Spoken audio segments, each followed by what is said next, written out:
അവർക്കൊക്കെ പറയണത് ഞങ്ങളും അതുപോലെ ഒരുപാട് ഫേസ് ചെയ്തതാണ്. ഞങ്ങളും ഒരു സ്റ്റാൻഡിൽ എത്തിയിട്ടാണ് ഫാമിലി സപ്പോർട്ട് ചെയ്തത്. കാരണം നമ്മുടെ പാരന്റ്സ് നമ്മളെ സപ്പോർട്ട് ചെയ്തിട്ടില്ല. കാരണം ഇത്രയും വലിയൊരു ഷോപ്പ് നമ്മൾ റിസ്കിൽ ചെയ്യാം, അപ്പൊ അവര് നമ്മളെ സപ്പോർട്ട് ചെയ്തിട്ടില്ല. എല്ലാം സെൽഫായി ചെയ്യുമ്പോ അല്ലെങ്കിൽ രാത്രി ഉറങ്ങാതെ ചെയ്ത സമയത്ത് അവർക്ക് തന്നെ ഒരു ബോധം വന്നു, എന്റെ കുട്ടി ഇത്രയും റിസ്ക് എടുത്തിട്ട് അത് ചെയ്യുന്നത്. അപ്പൊ ആദ്യം എന്നെ ഫാമിലിന്ന് സപ്പോർട്ട് ചെയ്തത് എന്റെ ഉമ്മയാണ്. ഫണ്ട് ഒരു പ്രശ്നമാണ്. ഇതൊക്കെ ഈ ഒരു ഇനീഷ്യൽ സ്റ്റേജിൽ നിങ്ങൾ എങ്ങനെ തരണം ചെയ്തു? എല്ലായിടത്തും ഫസ്റ്റ് എന്താ ബഡ്ജറ്റ് ഫ്രണ്ട്ലി ആയിട്ട് എനിക്ക് ഡ്രസ്സ് വേണോ അങ്ങനെയുള്ള ഒരു ഇതിലോടാണല്ലോ പോകുന്നത്. പക്ഷെ നമ്മുടെ ഒരു ബ്രാൻഡ് അല്ലെങ്കിൽ നമ്മുടെ ഒരു സംഭവം, അപ്പൊ ഒരു ഷോപ്പിൽ പോയി കഴിഞ്ഞാല് അവിടെ എന്താണോ എന്റെ സൈസിലുള്ളത് അതെടുത്തിട്ട് വരണം. എന്റെ ഇഷ്ടങ്ങൾക്ക് അവിടെ ഒരു പ്രാധാന്യം ഇല്ല. കാരണം എന്താ, പ്ലസ് സൈസ് അല്ലെങ്കിൽ ഞാൻ തടിയുള്ള ഒരാളാന്നുള്ളതുകൊണ്ട്. കാരണം ഞാൻ എപ്പോഴും പറയും, നമ്മൾ ആ കസ്റ്റമേഴ്സ് ഇതുപോലെ ഡിഫറൻസാ ഓരോരുത്തരും. അപ്പൊ അതുകൊണ്ട് ഇവരായിട്ടുള്ള ഒരു ജേർണി എന്ന് പറയുന്നത് ഭയങ്കര ഒരു ഇതാണ്.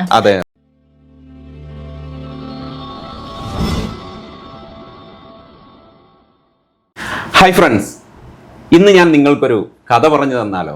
ഈ ഒരു ബിസിനസ് ചാനലിൽ എന്തു കഥ അല്ലേ? അതെ, ഇന്ന് ഞാൻ നിങ്ങൾക്ക് പറഞ്ഞു തരുന്നത് ഒരു സക്സസ് സ്റ്റോറിയാണ്.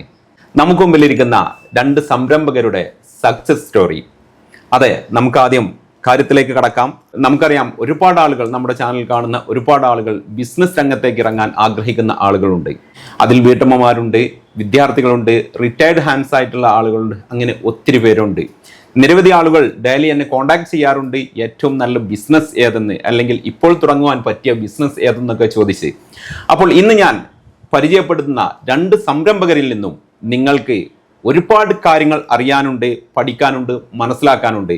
ആദ്യം ഇവരെ ഒന്ന് നമുക്ക് പരിചയപ്പെടാം, എന്നിട്ട് നമുക്ക് കാര്യത്തിലേക്ക് കടക്കാം. ഹായ്, നമസ്കാരം. അപ്പൊ നമ്മുടെ സബ്സ്ക്രൈബേഴ്സ് എന്ന് പറയുന്നത് നിങ്ങളെപ്പോലെ ബിസിനസ് ചെയ്യണമെന്ന് ആഗ്രഹിക്കുന്ന അല്ലെങ്കിൽ ബിസിനസ് ചെയ്തുകൊണ്ടിരിക്കുന്ന ആളുകളാണ്. അവർക്ക് വേണ്ടി ആദ്യം നിങ്ങളെയൊക്കെ ഒന്ന് പരിചയപ്പെടുത്തിക്കൊള്ളൂ. ഹായ്, എൻ്റെ പേര് ഷംന. ഞാൻ ഒരു കോസ്റ്റ്യൂം ഡിസൈനർ ആണ്, സ്റ്റൈലിസ്റ്റ് ആണ്, പ്ലസ് സൈസ് മോഡലും കൂടി ചെയ്യുന്നുണ്ട്. സോ അതിൻ്റെ കൂടെ തന്നെ ഒരു സംരംഭിക ആണ്, അതായത് ഒരു എന്റർപ്രണർ ആണ്. സോ എൻ്റെ പാഷനാണ് ഞാൻ ബിസിനസ് ആക്കിയത്. സോ ഇതെൻ്റെ പാർട്ട്ണറാണ്. I am Shafna. ഞാനും ഒരു കോസ്റ്റ്യൂം ഡിസൈനർ ആണ്, ഓണർ ഓഫ് ദ അൽമൽക്ക. ഓക്കെ, അപ്പോൾ രണ്ട് യുവ സംരംഭകരുടെ ഒരു സക്സസ് സ്റ്റോറിയാണ് നമ്മൾ പറയുന്നത്. അപ്പോൾ മാഡം, നമുക്കറിയാം ഒരുപാട് ആളുകൾ, നിങ്ങളെപ്പോലത്തെ ആളുകൾ ബിസിനസ്സിലേക്ക് ഇറങ്ങാൻ ആഗ്രഹിക്കുന്ന ആളുകളുണ്ട്. അപ്പോൾ ആക്ച്വലി നിങ്ങളൊക്കെ ഈ ബിസിനസ്സിലേക്ക് ഇറങ്ങുമ്പോൾ ചെറുപ്രായത്തിൽ തന്നെ ഇറങ്ങിയിട്ടുണ്ടെന്നാണ് എനിക്ക് തോന്നുന്നത്, അല്ലേ? ഓക്കെ, എത്ര വയസ്സിൽ ഇറങ്ങിയിട്ടുണ്ട്? ഞാൻ ഓൺലൈൻ സ്റ്റാർട്ട് ചെയ്യുന്നത് 18ാമത്തെ വയസ്സിലാണ്. 18ാമത്തെ വയസ്സിൽ? Okay okay. അപ്പോ ചെറുപ്രായത്തിൽ തന്നെ ബിസിനസ്സിലേക്ക് ഇറങ്ങി. അതായത് ഈ ഒരു ഫീൽഡിലോട്ട് വന്നതിന്റെ ഒരു സ്റ്റോറി പറയാം. അന്നൊന്നും ഈ കസ്റ്റമൈസേഷൻ അല്ലെങ്കിൽ നമുക്ക് ആവശ്യപ്പെട്ട ഔട്ട്ഫിറ്റ്സ് ക്രിയേറ്റ് ചെയ്യാന്നുള്ള സംഭവം ഇല്ല. അതായത് പുറത്തെവിടെയും ഉണ്ടായിരിക്കും, നമ്മുടെ കേരളത്തിലൊന്നും ഇല്ല. ഞാൻ ഓൾറെഡി ചെറുതാകുന്ന സമയത്തും കുറച്ച് തടിക്കുള്ള കുട്ടിയാണ്. അപ്പൊ ഒരു ഷോപ്പിൽ പോയി കഴിഞ്ഞാല് അവിടെ എന്താണോ എന്റെ സൈസിലുള്ളത് അതെടുത്തിട്ട് വരണം. എന്റെ ഇഷ്ടങ്ങൾക്ക് അവിടെ ഒരു പ്രാധാന്യം ഇല്ല. കാരണം എന്താ, പ്ലസ് സൈസ് അല്ലെങ്കിൽ ഞാൻ തടിയുള്ള ഒരാളാന്നുള്ളതുകൊണ്ട് അന്നേ എനിക്കൊരു ഇതായിരുന്നു, എനിക്ക് വേണ്ടി എനിക്ക് എന്തെങ്കിലും ചെയ്യണമെന്ന്. അങ്ങനെയാണ് ഞാൻ ഈ ഫാഷൻ ഡിസൈനെ കുറിച്ചിട്ട് കൂടുതൽ അന്വേഷിക്കുന്നതും. ഒരിക്കലും ഒരു ബിസിനസ് ചെയ്യണം എന്ന് വിചാരിച്ചിട്ടല്ല, എനിക്ക് വേണ്ടി എന്തെങ്കിലും ചെയ്യണം, അതിന്റെ കൂടെ എന്റെ എഡ്യൂക്കേഷൻസ് കണ്ടിന്യൂ ചെയ്യണം എന്നുള്ള ഒരു പ്ലാനിലൂടെയാണ് ഇതിനെ കുറിച്ച് അറിയാൻ നിന്നത്. പിന്നെ നമ്മൾ ഇത് ചെയ്ത് ഞാൻ പഠിച്ച് ഞാൻ സെൽഫായി ചെയ്യുന്ന സമയത്ത് നമ്മുടെ ഫാമിലീസ് ഫ്രണ്ട്സ് ഒക്കെ ചോദിച്ചിട്ട് അപ്പോഴാണ് എനിക്ക് തോന്നുന്നത് എന്തുകൊണ്ട് നമുക്കിതൊരു ബിസിനസ് ആക്കി ചെയ്തുകൂടാ എന്നുള്ളൊരു എന്റെ മൈൻഡിൽ വരുന്നത്. ഓക്കെ, അതായത് ആ പാഷനിൽ നിന്നാണ് ഈ ഒരു ബിസിനസ്സിലേക്ക് വന്നത്, അല്ലേ? ഓക്കെ, മാഡത്തിനെ കുറിച്ചോ?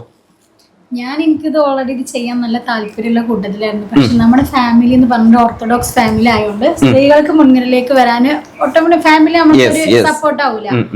ഇതങ്ങനെ അവര് പറയുമ്പോഴും അവർക്ക് നമുക്ക് സപ്പോർട്ടല്ല. പിന്നെ നമുക്കൊരു ഒരു കച്ചിത്തുരുമ്പ് കിട്ടിയെന്ന് പറഞ്ഞ പോലെ ഒരു ഫ്രണ്ട്സിന് എനിക്ക് കിട്ടണത് ഷോപ്പിൽ ഇങ്ങനെ അങ്ങനെ ഞാൻ ഇതിലേക്ക് വരുന്നത്. ഓക്കെ, ആക്ച്വലി ഇപ്പോൾ നമുക്ക് അറിയാം, വനിതകളായിട്ടുള്ള ഒരുപാട് ആളുകൾ നിങ്ങൾ പറഞ്ഞ പോലെ ഫാമിലി ഇഷ്യൂ കൊണ്ടോ അല്ലെങ്കിൽ ഈ ഓർത്തഡോക്സ് ഫാമിലി റിലേറ്റഡ് ആയിട്ടുള്ള പ്രോബ്ലം കൊണ്ടോ അങ്ങനെയൊക്കെ ആയിരിക്കും ബിസിനസ്സിലേക്ക് വരാൻ മടിക്കുന്നത്, അല്ലെങ്കിൽ തടസ്സങ്ങൾ ഉണ്ടാവുന്നത്. അപ്പോൾ ആക്ച്വലി ഇത്തരം ബിസിനസ്സിലേക്ക് വരുമ്പോൾ നിങ്ങളെ സംബന്ധിച്ച് എന്തെങ്കിലും ബാരിയേഴ്സ് ഉണ്ടായിട്ടുണ്ടോ, പ്രയാസങ്ങൾ ഉണ്ടായിട്ടുണ്ടോ? ഞാനെന്ന് പറയുന്നത് 10 വർഷം മുമ്പ് ഫാഷൻ ഡിസൈനിങ് തെരഞ്ഞെടുത്ത ഒരാളാണ്. ആ സമയത്തോളം എന്താണ് ഫാഷൻ ഡിസൈൻ കോഴ്സ്, എന്താണ് ഫാഷൻ ഡിസൈൻ ഡിഗ്രി എന്നുള്ള കുറിച്ച് ഒരു നോളേജും ഇല്ലാത്ത ഒരു സമൂഹം. അതിന്റെ റീസൺസ് എന്തെന്ന് വെച്ചാൽ എല്ലാരും ഇതുപോലെ നോർമൽ ഫാമിലി, അതായത് സാധാരണപ്പെട്ട ഫാമിലി എന്ന് വന്നതാ.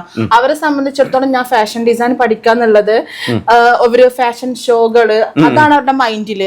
അത് ഒരു പെൺകുട്ടിക്ക് പറ്റിയ ജോലിയല്ല, സമൂഹം അതിനെ അംഗീകരിക്കൂല, വേറെ കണ്ണോടെ കാണും എന്നുള്ള ഒരുപാട് പ്രയാസങ്ങൾ ഉണ്ടായിരുന്നു. പിന്നെ നമ്മളിത് ചെയ്യുമ്പോ, അല്ലെങ്കിൽ എന്റെ ഉമ്മ ആണെങ്കിലും, എന്റെ ഉമ്മ മരിച്ചിട്ട് 4 വർഷമായി, പക്ഷെ നമ്മളിത് ചെയ്യുന്ന സമയത്ത് ഞാൻ അതിനെടുക്കുന്ന ടൈം, ഇത്രയും സ്റ്റാഫ് അന്ന് ഉണ്ടായിരുന്നില്ല. സ്റ്റാർട്ടിങ് ടൈമിൽ സെൽഫായിട്ട് നമ്മൾ എല്ലാം ചെയ്യുന്നു, ഹാൻഡ് വർക്ക് ചെയ്യുന്നു, സ്റ്റിച്ചിങ് ചെയ്യുന്നു, കട്ടിങ് ചെയ്യുന്നു, എല്ലാം സെൽഫായി ചെയ്യുമ്പോ, അല്ലെങ്കിൽ രാത്രി ഉറങ്ങാതെ ചെയ്യുന്ന സമയത്ത് അവർക്ക് തന്നെ ഒരു ബോധം വന്നു, ഇന്റെ കുട്ടി ഇത്രയും റിസ്ക് എടുത്തിട്ട് അത് ചെയ്യുന്നത്. അപ്പൊ എന്നെ ഫാമിലിന്ന് സപ്പോർട്ട് ചെയ്തത് എന്റെ ഉമ്മയാണ്.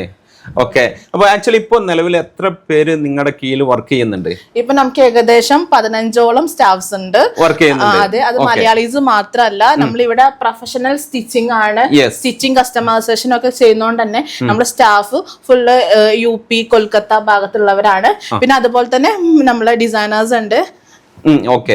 അപ്പോൾ പിന്നെ നമുക്കറിയേണ്ടത്, ഇതുപോലെ ഒരു സംരംഭം സ്റ്റാർട്ട് ചെയ്യുന്നതിന്റെ തുടക്കത്തിൽ നമുക്കറിയാം ഇവിടെയുള്ള ലീഗൽ ഫോർമാലിറ്റീസ്, പഞ്ചായത്തിൽ പോയി ലൈസൻസ് വാങ്ങുക, അതിന് ഒരുപാട് തടസ്സങ്ങൾ ഉണ്ടായിരിക്കും. അല്ലെങ്കിൽ പിന്നെ നിങ്ങൾ പറഞ്ഞ പോലെ ഒരു വനിത എന്നുള്ള ലെവലിൽ ഒരു ബിസിനസ്സിലേക്ക് ഇറങ്ങുമ്പോൾ ഫണ്ട് ഒരു പ്രശ്നമാണ്. ഇതൊക്കെ ഈ ഒരു ഇനീഷ്യൽ സ്റ്റേജിൽ നിങ്ങൾ എങ്ങനെ തരണം ചെയ്തു? അതായത് ഒന്നാമത്തെ കാര്യം എന്ന് പറയുന്നത്, നമുക്കിപ്പോ ലൈസൻസിന്റെ കാര്യത്തിൽ നമ്മൾ അത്ര ബുദ്ധിമുട്ടിയിട്ടൊന്നുമില്ല. നമുക്ക് പെട്ടെന്ന് തന്നെ കാര്യങ്ങൾ ചെയ്തു. നമ്മൾ ലൈസൻസിന് കൊടുത്തു, അവർ പെട്ടെന്ന് തന്നെ നമ്മളെ സ്റ്റോർ വന്ന് വിസിറ്റ് ചെയ്തു, അവർ ഓക്കെ ആണ് എന്നുള്ള കാര്യത്തിൽ അതിലൊന്നും നമുക്ക് വലിയ ബുദ്ധിമുട്ടില്ല. ഫണ്ടിങ് എന്നുള്ളത് ഒരു വലിയൊരു സംഭവമാണ്. കാരണം പെരിന്തൽമണ്ണ പോലത്തെ ഒരു സിറ്റിയില് ഇതുപോലത്തെ ഒരു സ്റ്റോർ ഓപ്പൺ ചെയ്യുക എന്നുള്ളത് ഞങ്ങളെ സംബന്ധിച്ചിടത്തോളം 2 ഗേൾസ് എന്നുള്ള രീതിയിൽ നമുക്കത് ബുദ്ധിമുട്ടായിരുന്നു. അപ്പൊ അതുകൊണ്ട് തന്നെ ഞങ്ങൾക്ക് പാർട്ട്നേഴ്സ് ഉണ്ട്. അവരുടെ അടുത്ത് പറയാനുള്ള എന്താ വെച്ചാല്, ഞാൻ ഈ ഫീൽഡില് 8 വർഷം ആയിട്ടുണ്ട്, ഷഫ്ന ആ സമയത്ത് ഒരു 2 വർഷം ആയിട്ടുണ്ട്. പക്ഷെ ഞങ്ങളെ ട്രസ്റ്റ് ചെയ്ത് ഈ ഒരു അൽമൽക്ക എന്നുള്ള ബ്രാൻഡ് ചെയ്യുന്ന സമയത്ത് നമ്മളെ കൂടെ അത്രയും ട്രസ്റ്റ് ചെയ്ത് കൂടെ നിന്നു എന്നുള്ളത് അതാണ്. കാരണം അവർക്ക് ചിലപ്പോ പറയായിരുന്നു, അയ്യോ നമുക്ക് താല്പര്യമില്ല, ഞങ്ങൾ ഫണ്ട് ചുമ്മാ ആയി പോകുന്നു. പക്ഷെ അവരുടെ ഈ സമയത്ത് ഞങ്ങൾ അത്രയും താങ്ക്സ് പറയുന്നുണ്ട്, ഞങ്ങൾ ആ സമയത്ത് തന്നെ ട്രസ്റ്റ് ചെയ്തതിന്. ഓക്കെ.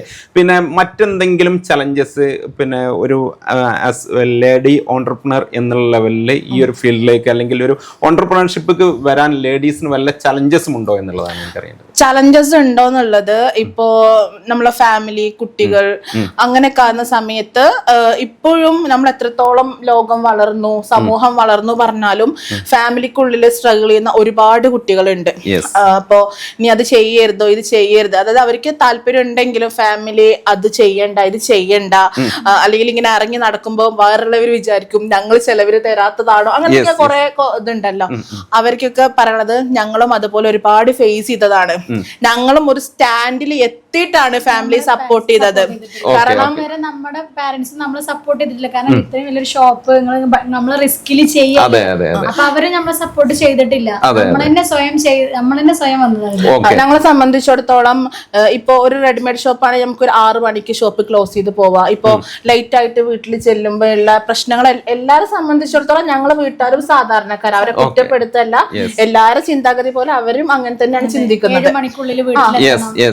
പിന്നെ നമ്മൾ ഇത് സ്റ്റാർട്ട് ചെയ്ത് അവർ ഓരോ പ്രാവശ്യം ഷോപ്പിൽ വരാൻ തുടങ്ങി, നമ്മളെ വർക്ക് എന്താ തുടങ്ങി, അങ്ങനെ എനിക്ക് തോന്നുന്നു അങ്ങനെ അവരും പതിയെയാണ് അംഗീകരിച്ചത്. അപ്പൊ നിങ്ങളുടെ ഒരു ഡ്രീം, നിങ്ങൾക്ക് ഒരു എന്താണോ താല്പര്യം, ആ ഡ്രീം ആത്മാർത്ഥാണെങ്കിൽ നമ്മൾ സ്ട്രഗിൾ ചെയ്ത് അതിന് വേണ്ടിയിട്ട് എഫേർട്ട് എടുത്തിട്ട് നമ്മൾ കണ്ടിന്യൂ ചെയ്യാം. അപ്പൊ നമ്മുടെ കൂടെ സമൂഹം നിൽക്കും, ഫാമിലി നിൽക്കും, എല്ലാരും വന്നപ്പോഴാണ് ഫാമിലിയും കൂടെ വന്നത്. ഓക്കെ. ഇതിലിപ്പോ നമുക്കറിയാം ഏതൊരു സംരംഭകരും നേരിടുന്ന ഒരു പ്രശ്നം എന്ന് പറയുന്നത് മാർക്കറ്റിംഗ് ആണ്.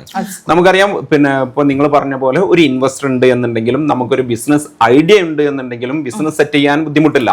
പക്ഷെ ഇത് പിന്നെ നല്ല ഒറിജിനൽ കസ്റ്റമറിലേക്ക് എത്തണമെന്നുണ്ടെങ്കിൽ മാർക്കറ്റിംഗ് ഭയങ്കര ഒരു അപ്പോൾ നിങ്ങൾ ഈ ഒരു ബിസിനസ്സിലെ മാർക്കറ്റിംഗ് സ്ട്രാറ്റജി എന്തായിരുന്നു നിങ്ങളുടേത്? ഓക്കെ, ഞാൻ ആദ്യം പറഞ്ഞു എന്റെ സ്റ്റാർട്ടിംഗ് എന്ന് പറയുന്നത് ഒരു സ്റ്റോർ ഓപ്പൺ ചെയ്തിട്ടല്ല, ഓൺലൈൻ ബേസ് ചെയ്തിട്ടാണ്. അപ്പോ ഓൾമോസ്റ്റ് എനിക്ക് തോന്നുന്നു ആ സമയത്ത് തന്നെ ഒരു 5-6 വർഷം മുമ്പ് തന്നെ എനിക്ക് കേരളത്തിലെ പല ഭാഗങ്ങളായിട്ട് കസ്റ്റമേഴ്സ് ഉണ്ടായിരുന്നു. അന്ന് ഇതുപോലെ ഇൻസ്റ്റാഗ്രാമോ അല്ലാതെ ഫേസ്ബുക്ക് പേജ് ആണ് ഞാൻ സ്റ്റാർട്ട് ചെയ്യുന്നത്. ബിസിനസ് ഫേസ്ബുക്ക് പേജ് വഴി ജസ്റ്റ് നമ്മള് ചെയ്ത ഡ്രസ്സ് ഒരു ബെഡിൽ വിരിച്ചിടും, ഫോട്ടോ ഇടും.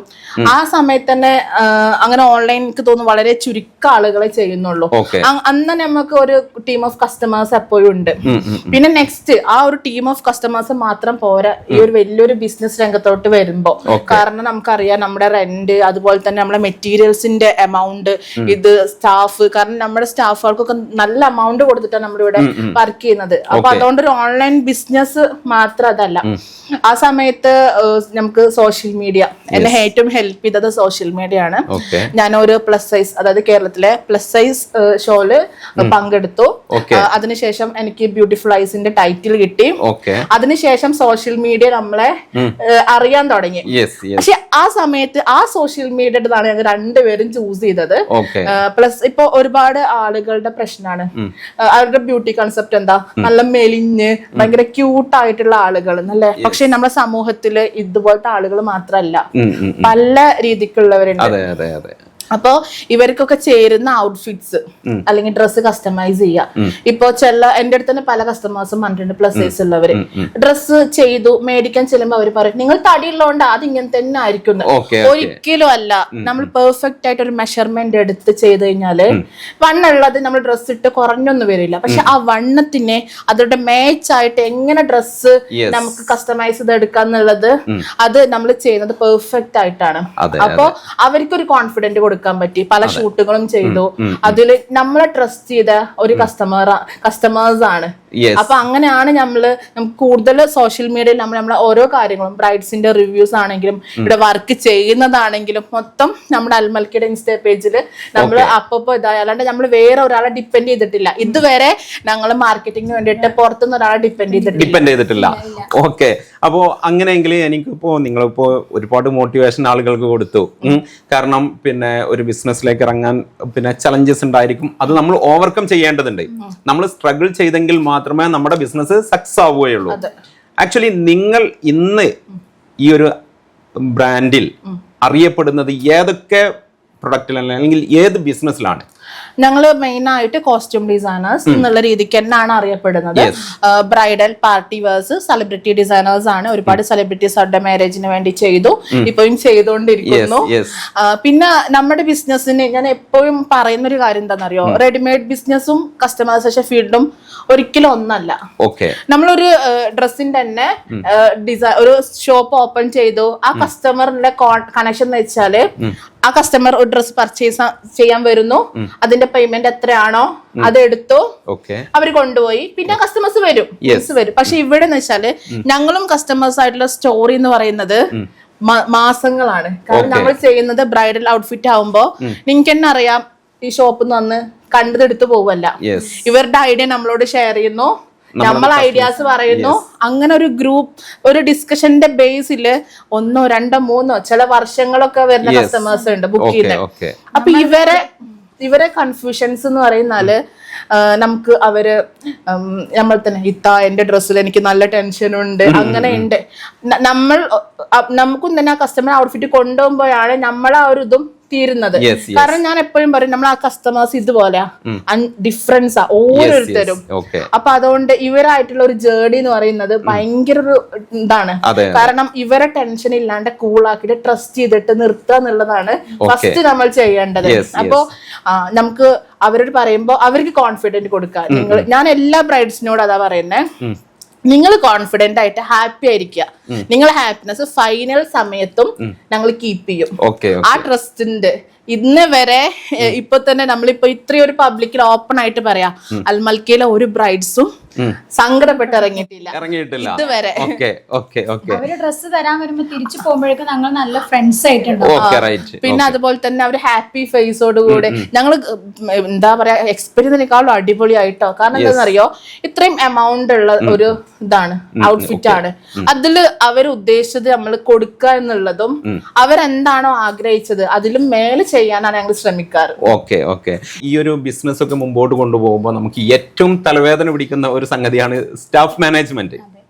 ഇപ്പൊ നിങ്ങളൊക്കെ ഇവിടെയുള്ള ഈ സ്റ്റാഫുകളൊക്കെ എവിടത്തുകാരാണ്? ഇപ്പൊ നിങ്ങൾ പറഞ്ഞു മറ്റ് സംസ്ഥാനങ്ങളിലുള്ള ആളുകളൊക്കെ ഉണ്ട് എന്ന്. അവരുമായിട്ട് എങ്ങനെയാണ് നിങ്ങൾക്ക് ഇതിന്റെ ഒരു കോർഡിനേഷൻ സാധ്യമാകുന്നത്?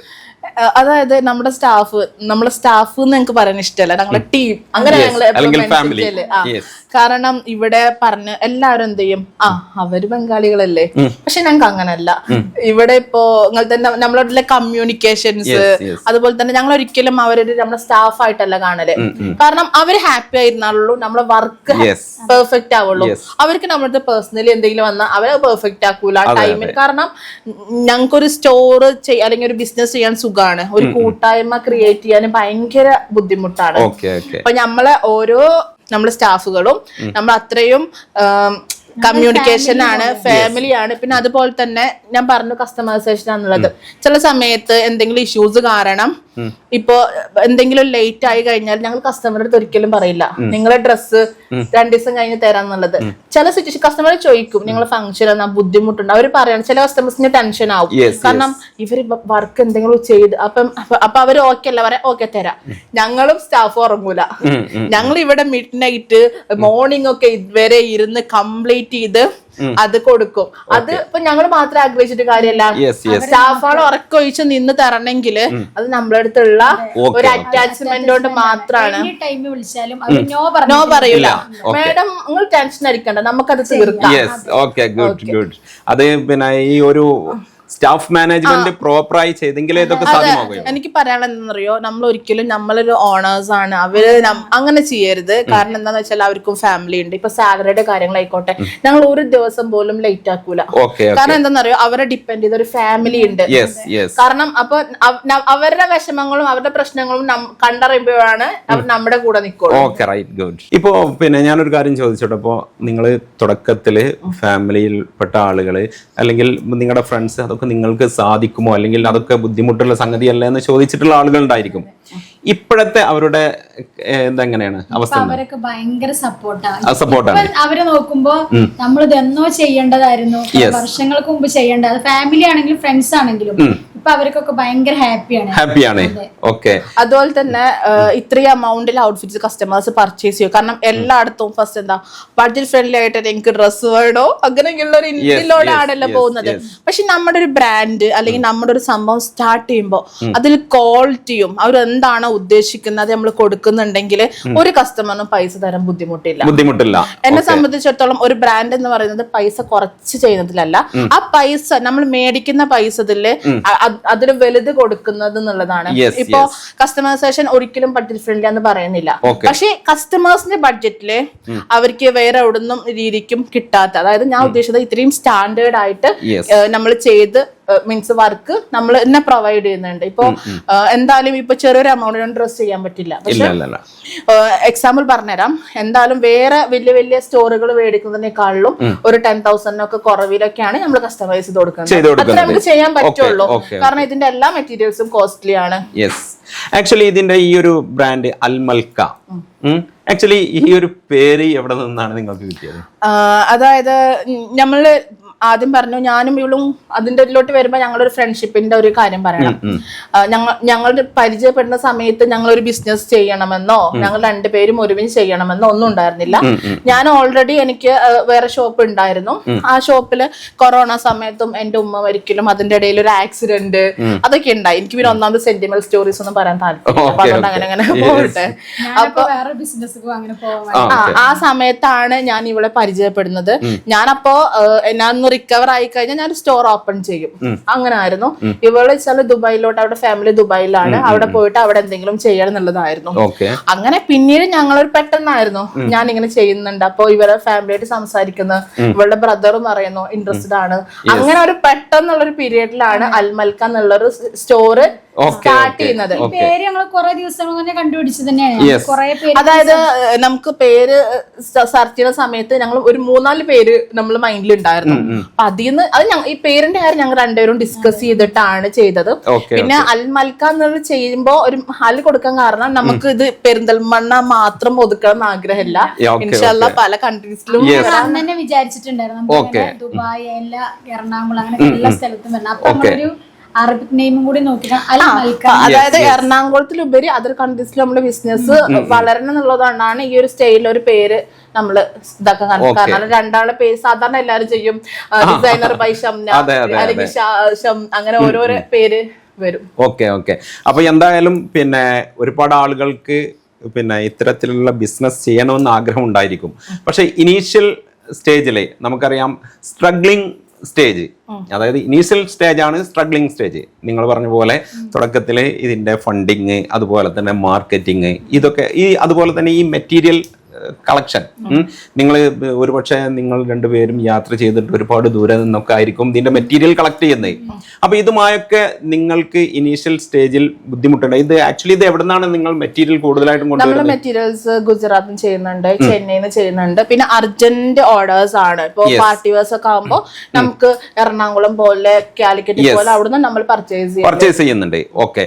അപ്പോ പിന്നെ ഇതില് ഈ ഒരു സ്ട്രഗ്ലിംഗ് സ്റ്റേജിൽ വരുന്ന ആളുകൾക്ക്, അല്ലെങ്കിൽ പിന്നെ ഈ വീഡിയോ കാണുമ്പോൾ ഒരുപക്ഷെ നിങ്ങളെയൊക്കെ ഒന്ന് കോണ്ടാക്ട് ചെയ്ത് കഴിഞ്ഞാൽ ഇതുപോലെ എന്തെങ്കിലും ബിസിനസ് സെറ്റ് ചെയ്യാൻ എന്തെങ്കിലും അഡ്വൈസുകളോ മറ്റോ നിങ്ങൾക്ക് കൊടുക്കുവാൻ പറ്റുമോ? ഓക്കെ, തീർച്ചയായിട്ടും. എനിക്ക് തോന്നുന്നു 10 വർഷം മുമ്പുള്ള കസ്റ്റമേഴ്സ് അല്ല നമുക്ക്, ആളുകളല്ല നമുക്ക്. സോഷ്യൽ മീഡിയ എനിക്ക് തോന്നുന്നു നമ്മൾ മനസ്സറിയുന്ന നമ്മുടെ ഇൻസ്റ്റാഗ്രാം. ഞാനൊരു സംഭവം തുടങ്ങാന്ന് പറഞ്ഞാൽ അതിന്റെ മാത്രം നമുക്ക് തോന്നുന്നു എപ്പോഴും പോയി പർച്ചേസ് ചെയ്യേണ്ട ആവശ്യമൊന്നുമില്ല. ഒരുപാട് ഹോൾസെയിൽ ആയിട്ട് ക്ലോത്ത്സ് കൊടുക്കുന്നതോ എന്തായിക്കോട്ടെ, എന്താ അവിടെ ബിസിനസ്, എല്ലാ ആളുകളും ഇപ്പൊ സോഷ്യൽ മീഡിയ ഇൻസ്റ്റഗ്രാം ചൂസ് ചെയ്യുന്ന ഒരു ടീമാണ്. ആർക്കായി ഇപ്പൊ ഇൻസ്റ്റഗ്രാം ഇല്ലാത്തത്? എല്ലാവർക്കും. മീൻസ് ഞാൻ വ്യക്തികളല്ല പറയുന്നത്, ഇപ്പൊ നിങ്ങൾ തന്നെ കാണാം ക്ലോത്ത്സിന്റെ തന്നെ എല്ലാവരും. അപ്പോ എനിക്ക് തോന്നുന്നു പണ്ടത്തെ അപേക്ഷിച്ച് ഇപ്പോഴാണ് മറ്റുള്ളവരിന്ന് കോണ്ടാക്ട് നമുക്ക് കിട്ടാൻ സുഖം എന്നുള്ളത്. പിന്നെ അതിൽ തന്നെ ചതിക്കപ്പെടുന്നവരുണ്ട്. അപ്പൊ നിങ്ങൾ ചെയ്യേണ്ട എന്താ വെച്ചാൽ എന്ത് ബൾക്ക് പർച്ചേസിങ്ങും അവരടുത്ത് സാമ്പിളിന് അയച്ചു തരാൻ പറയാം. ഒരു സാമ്പിളിന് അപ്പൊ അവർ അയച്ചു തരുന്നില്ലെങ്കിൽ നിങ്ങൾ മനസ്സിലാക്കേണ്ട എന്താ എന്തോ ഒരു പറ്റിക്കലാണെന്നുള്ളത്. അപ്പൊ അങ്ങനെ അതുപോലെ തന്നെ പർച്ചേസിങ്ങിന്റെ കാര്യം, ഇനിയിപ്പോ നിങ്ങൾക്ക് ഡയറക്റ്റ് പോയി പർച്ചേസ് ചെയ്യണമെന്നുണ്ടെങ്കിൽ നിങ്ങൾ ഡയറക്റ്റ് നിങ്ങൾക്ക് ഓൾമോസ്റ്റ് നിങ്ങൾ ചെയ്യുന്ന ബിസിനസിന്റെ ഒരു ഐഡിയ ഉണ്ടാവുമല്ലോ, അതിന്റെ സംഭവങ്ങൾ എവിടുന്നാ കിട്ടാന്ന് അറിയാം. ഫസ്റ്റ് ഡയറക്റ്റ് പോയി പർച്ചേസ് ചെയ്താല് അവര് കണ്ടിന്യൂ ആയിട്ട് നമുക്ക് എന്ത് ചെയ്യും, അപ്ഡേഷൻസ് തരും. നമുക്ക് അവര് കൊറിയർ ചെയ്ത് തരും. വിത്തിൻ 7 days കൊണ്ട് നമുക്ക് കേരളത്തിലെ എല്ലാ സംഭവങ്ങളും ഡെലിവറി ചെയ്യുന്നുണ്ട്. ഓക്കെ. അപ്പോ പിന്നെ ഇനിയിപ്പോ നിങ്ങൾക്ക് ഈ ഒരു നിങ്ങളുടെ ഈ ഒരു അൽമൽക്ക എന്നുള്ള ബ്രാൻഡ് മറ്റ് രാജ്യങ്ങളിലേക്കൊക്കെ എത്തിക്കണമെന്ന് ആഗ്രഹിക്കുന്നുണ്ട്. ഈ ഒരു സംഭവത്തിൽ ഇപ്പോൾ ആരെങ്കിലും ഒരാൾ നിങ്ങളെ കോണ്ടാക്ട് ചെയ്യുകയാണെങ്കിൽ അവർക്ക് ദുബായിൽ എന്തെങ്കിലും ടൈപ്പ് ആയിട്ട് എന്തെങ്കിലും ചെയ്യാനുള്ള ഓപ്പർച്യൂണിറ്റി നിങ്ങൾ ഭാഗത്തുനിന്ന് ഇപ്പൊ തന്നെ നമ്മുടെ അൽമൽക്ക എന്നുള്ള സംഭവത്തിൽ നമുക്ക് തോന്നുന്നു നമ്മൾ വേൾഡ് വൈഡ് ചെയ്യുന്നുണ്ട്. മീൻസ് ഇവിടുന്ന് നാട്ടിൽ വരുന്ന ഒരുപാട് കസ്റ്റമേഴ്സ് നമ്മൾ അവിടെ നിന്ന് കോണ്ടാക്ട് ചെയ്യുന്ന അവരുടെ ഫംഗ്ഷൻ ഇന്നാണ് പറഞ്ഞിട്ട് ഞങ്ങൾ ചെയ്യുന്നുണ്ട്. അപ്പോ നമ്മളിവിടെ നമുക്ക് തൊട്ടടുത്ത് തന്നെ യൂണിറ്റ് ഉള്ളത്. പക്ഷെ നമ്മൾ വേറെ ഒരു രാജ്യത്ത് ചെയ്യുകയാണെങ്കിൽ അവിടെ ഒരിക്കലും നമ്മൾ യൂണിറ്റ്സ് വെക്കാൻ കയ്യിൽ എന്താന്ന് വെച്ചാല് കസ്റ്റമൈസേഷൻ കുറച്ച് അതായത് കുറച്ച് ക്ഷമ, അതുപോലെ തന്നെ ആത്മാർത്ഥത ഒക്കെ വേണ്ട ഒരു ഫീൽഡ്. അപ്പൊ അതുകൊണ്ട് നമ്മൾ ഇവിടെ ഒരു യൂണിറ്റ് സെറ്റ് ചെയ്തിട്ട് പ്രൊഡക്ഷൻ ഇവിടെ ആക്കിയിട്ട് നമ്മൾ അങ്ങനെ ചെയ്യും. കാരണം അത് ചെയ്യാത്തത് മീൻസ് റിസ്ക് ഉള്ള ഒരു മേഖലയാണ്. അപ്പൊ നമ്മുടെ കണ്ണ് എല്ലായിടത്തും എത്തോണ്ടാണ് നമ്മുടെ യൂണിറ്റിൽ നിന്ന് പോകുന്ന എല്ലാ പ്രോഡക്ട്സിലും നമ്മൾ ചെക്ക് ചെയ്തിട്ടാണ്. ഇപ്പൊ നേരെ മറിച്ച് അവിടെ യൂണിറ്റ് ചെക്ക് ചെയ്യുന്നു, ഒരു കോൺവെർസേഷൻ അല്ലെങ്കിൽ ഒരു വീഡിയോ കോൾ അല്ലെങ്കിൽ അങ്ങനത്തെ ഒരു ടീമിലോടൊന്നും മാനേജ് ചെയ്യാൻ പറ്റാത്ത ഒരു ഫീൽഡാണ് ഇത്. ഇപ്പൊ തന്നെ ഞാൻ പറഞ്ഞുതരാം, എടുത്തു പറയുന്നില്ല, പല ഇൻസ്റ്റാ പേജുകളിലും വീഡിയോസ് കാണിച്ചിട്ട് പ്രീ ബുക്കിംഗ് ചെയ്യാൻ പറയുന്നുണ്ട്. പക്ഷെ ആ സംഭവങ്ങള് ആ കാണിക്കുന്ന സംഭവങ്ങളല്ല കയ്യിൽ കിട്ടുന്നത്. ഇപ്പൊ ഞങ്ങളും കൂടുതൽ ഫേസ് ചെയ്യുന്ന കാരണം എന്താണെന്നറിയോ, പല സ്ഥലത്തുനിന്നും ഇത്ര രൂപയ്ക്ക് ഡ്രസ്സ് കിട്ടുന്നുണ്ട്, ഇവിടെ എന്തുകൊണ്ടാണ് ഇത്ര എമൗണ്ട് വരുന്നത്? അവരുടെ അടുത്ത് പറയാനുള്ളത്, ഞങ്ങൾ ഔട്ട്ഫിറ്റില് എംബ്രോയിഡറി ആയിക്കോട്ടെ, ഹാൻഡ് വർക്ക് ആയിക്കോട്ടെ, ക്ലോത്ത് ആയിക്കോട്ടെ, സ്റ്റിച്ചിങ് ക്വാളിറ്റി ആയിക്കോട്ടെ, അത് ഞങ്ങൾക്ക് ആ കസ്റ്റമർ എന്നുള്ളത് ലൈഫ് ലോങ് വേണ്ടവരാണ്. ഒരു ഡ്രസ്സ് എടുത്ത് പിന്നെ ക്വാളിറ്റി ഇല്ല എന്ന് പറഞ്ഞ് അവരെ സങ്കടപ്പെടുത്തേണ്ട ഒരു സിറ്റുവേഷന് വരാതിരിക്കാൻ വേണ്ടിയിട്ടാണ് നമുക്ക് യൂണിറ്റ് എപ്പോഴും നമ്മളെ കയ്യിലായിരിക്കും. നമ്മൾ അൽമൽക്കയുടെ സ്റ്റോർ ഓപ്പൺ ചെയ്യാൻ നമ്മൾ ഓക്കെയാണ്. ഓക്കെ, അപ്പോ ഇവിടെയും ഒരു ബിസിനസ് ഓപ്പർച്യൂണിറ്റി ഉണ്ട്. നമ്മുടെ സബ്സ്ക്രൈബേഴ്സ് അന്വേഷിക്കുന്ന സംഗതിയിൽ ഏറ്റവും ഇമ്പോർട്ടന്റ് ആയിട്ടുള്ള ഒന്നാണത്. ബിസിനസ് ഓപ്പർച്യൂണിറ്റി ഉണ്ടോ? നമ്മുടെ വീഡിയോ കാണുമ്പോൾ എപ്പോഴെങ്കിലും അവര് പിന്നെ കോണ്ടാക്ട് ചെയ്യുകയാണെങ്കിൽ അനസ് ഭായ് അതിലൊരു ഓപ്പർച്യൂണിറ്റി നമുക്കുണ്ടോ, എന്തെങ്കിലും നമുക്ക് ബിസിനസ് സ്റ്റാർട്ട് ചെയ്യാൻ പറ്റുമോ എന്നുള്ളതാണ്. അപ്പോൾ അൽമൽക്കയുമായി നിങ്ങൾ അസോസിയേറ്റ് ചെയ്യുകയാണെങ്കിൽ നിങ്ങൾക്ക് അവിടെ ഒരു ബിസിനസ് ഓപ്പർച്യൂണിറ്റി ഉണ്ട് എന്നാണ് ഞാൻ പറയുന്നത്. അപ്പോൾ എന്തായാലും നമ്മുടെ സബ്സ്ക്രൈബേഴ്സിന് ഈ ഒരു വലിയ അവസരം നൽകിയതിന്, അതുപോലെ തന്നെ നിങ്ങളുടെ ഈ ഒരു സ്റ്റോറി നമുക്ക് പറഞ്ഞു തന്നതിന് ഒരുപാട് താങ്ക്സ് പറയുകയാണ്. ഇനിയിപ്പോൾ ഈ ഒരു ബിസിനസ് രംഗത്തേക്ക് ഇറങ്ങാൻ ആഗ്രഹിക്കുന്ന ഒരുപാട് ആളുകൾ ഉണ്ടായിരിക്കും ഈ വീഡിയോ കാണുന്നവർ. അതുപോലെ തന്നെ നിങ്ങളുടെ പ്രൊഡക്റ്റ് കസ്റ്റമൈസ്ഡ് ആയിട്ടുള്ള ബ്രൈഡൽ ഡ്രസ്സുകള്, അതുപോലെ തന്നെ പാർട്ടി വെയർസ്, പിന്നെ കിഡ്സിന്റെ പാർട്ടി ഫംഗ്ഷൻസിലുള്ള ബർത്ത്ഡേസ് കാര്യങ്ങളൊക്കെ നമ്മൾ ഏത് ടൈപ്സും നമ്മൾ അൽമൽക്കയുടെ ഇൻസ്റ്റാ പേജ് ചെക്ക് ചെയ്താൽ അറിയാം. എല്ലാ കാര്യങ്ങളും നമ്മൾ മാക്സിമം അതില് പോസ്റ്റ് ചെയ്യുന്നുണ്ട്. അപ്പോൾ അൽമൽക്കയുടെ ഇൻസ്റ്റാഗ്രാം പേജിന്റെ ലിങ്ക് ഡിസ്ക്രിപ്ഷനിലുണ്ട്. അതുപോലെ തന്നെ നിങ്ങളുടെ കറക്റ്റ് ലൊക്കേഷനും കൂടെ ഒന്ന് നമ്മുടെ സബ്സ്ക്രൈബേഴ്സിന് പറഞ്ഞു കൊടുത്തു. ഓക്കെ, നമ്മുടെ ലൊക്കേഷൻ വരുന്നത് പെരിന്തൽമണ്ണ ബൈപ്പാസില് കേക്ക് സ്റ്റുഡിയോ ബിൽഡിംഗിൽ ഗ്രൗണ്ട് ഫ്ലോറിലായിട്ടാണ്. പിന്നെ അതുപോലെ തന്നെ ഒരുപാട് കുട്ടികൾ ഫാഷൻ ഡിസൈൻ പഠിച്ചിട്ട് ഇറങ്ങിയവരുണ്ട്. ഫാഷൻ ഡിസൈനിങ് സ്റ്റഡി എന്ന് പറയുന്നത് നമുക്ക് ഫാഷൻ ഡിസൈനെ കുറിച്ചിട്ട് ഒരു രേഖ മാത്രമാണ്. എന്താണ് ഫാഷൻ ഡിസൈൻ എന്നുള്ളത് നമ്മൾ വർക്ക് ചെയ്ത് നമ്മൾ കസ്റ്റമർക്ക് കമ്മ്യൂണിക്കേറ്റ് ചെയ്ത് ഒരു യൂണിറ്റിൽ വർക്ക് ചെയ്യുമ്പോഴാണ് മനസ്സിലാവുന്നത്. അപ്പൊ അതുപോലത്തെ കുട്ടികൾക്ക് ഞങ്ങൾ 3 month ഫ്രീ ഇന്റേൺഷിപ്പ് കൂടി ഇവിടെ പ്രൊവൈഡ് ചെയ്യുന്നുണ്ട്. അതെന്താ വെച്ചാൽ ഞങ്ങൾ രണ്ടുപേരും ഒരുപാട് സ്ട്രഗിൾ ചെയ്ത് ഈ ഫീൽഡിൽ വന്നതുകൊണ്ട് ആരും അങ്ങനെ ബുദ്ധിമുട്ട് ചെയ്തിട്ട് എല്ലാരും വിചാരിക്കും ഒരു ഇന്റേൺഷിപ്പ് വഴി ഒരു 3 month ഇവരെ കൊണ്ട് ഫ്രീ ആയിട്ട് വർക്ക് ചെയ്യിപ്പിക്കുക. പക്ഷെ ഒരിക്കലും അല്ല. എന്താണ് ഫാഷൻ ഡിസൈനിങ് എന്നുള്ളതിനെ കുറിച്ചിട്ടുള്ള ഒരു കറക്റ്റ് ആയിട്ടുള്ള തിയറി, അതുപോലെ പ്രാക്ടിക്കൽസ് ഒക്കെ ഇവർക്ക് ഇവിടെ നമ്മൾ കൊടുക്കുന്നത്. ഓക്കെ, എനിവേ എന്തായാലും ഒരുപാട് താങ്ക്സ് പറയുകയാണ്. കാരണം ഇത് നമ്മുടെ ചാനലിൽ ഇതുവരെയും ഇങ്ങനെ ഒരു വീഡിയോ ഞാൻ ചെയ്തിട്ടില്ല. ആക്ച്വലി ഒരുപാട് ബിസിനസ് വീഡിയോസ് ചെയ്തിട്ടുണ്ടെങ്കിൽ കൂടി ഇങ്ങനൊരു സ്റ്റോറി ആയിട്ട് ഞാൻ ആദ്യമായിട്ടാണ് വരുന്നത്. അപ്പോൾ എന്തായാലും ആളുകൾക്ക് ഒരുപാട് ആഗ്രഹിച്ചിട്ടുള്ള ഒരു സംഗതിയാണ് എന്ന കാര്യത്തിൽ ഒരു സംശയമില്ല. അപ്പോൾ എന്തായാലും എനിവേ നിങ്ങളുടെ ബിസിനസ് നിങ്ങൾ ആഗ്രഹിച്ച രീതിയിൽ വിദേശ രാജ്യങ്ങളിലൊക്കെ എത്തിപ്പെടട്ടെ. ഇനിയും നമുക്ക് ഇത്തരത്തിൽ ഒരു ഇന്റർവ്യൂ നമുക്ക് ഷെഡ്യൂൾ ചെയ്യാം. അന്ന് ഇൻഷാ അല്ലാഹ് നമുക്ക് പല രാജ്യങ്ങളിലും നിങ്ങളുടെ ബിസിനസ് എത്തിപ്പെട്ടു എന്ന് അറിയാൻ കഴിയട്ടെ. Okay, anyway thanks.